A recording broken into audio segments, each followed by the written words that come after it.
make her kill, earn her axe, and finally take her rightful place alongside her father and brother at the hunter's table. She would no longer be the outcast, the unchild, and the villagers would all soon forget how long it had taken her to earn her place. She couldn't breathe. Her hand began to shake. "Take the shot, Breanna." Conin didn't scold. He was ever patient, ever calm.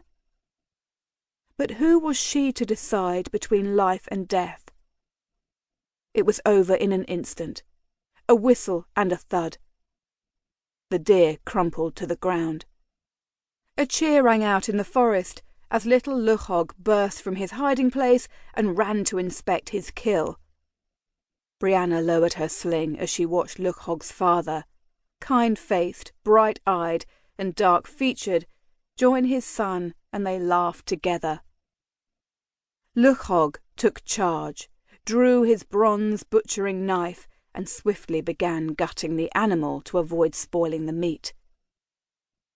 Breanna stood, leaning against a tree, the cover of the undergrowth no longer needed.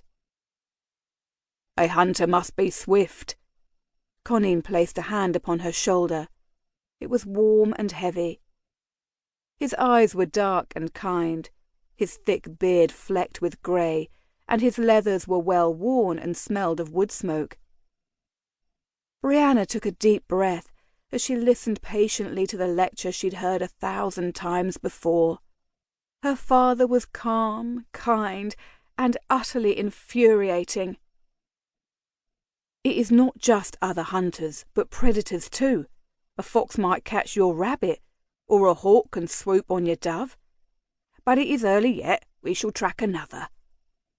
He tapped her heavily, and she nodded. She had nothing to say. He was right. He was always right. She should have been swift and taken the kill. If she had, then she would be celebrating now. She would be the one gutting the creature and making the sacred ritual to the forest drake. Instead, she was tired and bored, and about to spend another hour tracking a new beast to slaughter. Part of her wanted to just give up and go home. It would be easy to traipse back to the village empty-handed. But she couldn't face another day of sitting on the children's table outside the roundhouse, of hearing laughter behind her back, or seeing the look of disappointment in her brother, Brock's, kind eyes, as he realised that the space he'd saved next to him would, once again, remain empty. So she followed her father's guidance, and they picked up the trail of a boar. It was a young one, alone, and likely had not long left its brood. She slunk silently through the undergrowth, her dark leathers and dark skin allowing her to meld in with the trees perfectly. She heard it grunting, and then, through the trees, she caught movement. Breanna could make out the dark fur and the lighter stripe down its back as it snuffled through the ground mulch, searching for fallen acorns and mushrooms.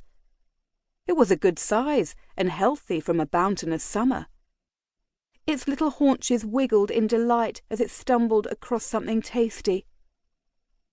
Her father had seen it too, and started his usual whispered instructions, as familiar to her now as the sound of her own breathing.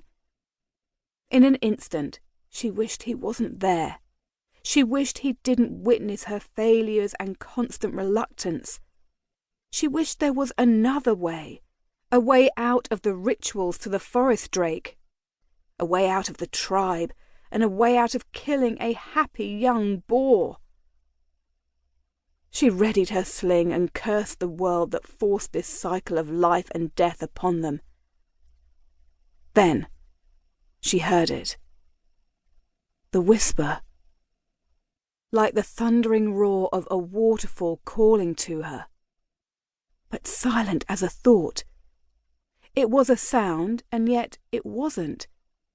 She couldn't hear it with her ears, but instead with her whole body, and it wanted to kill.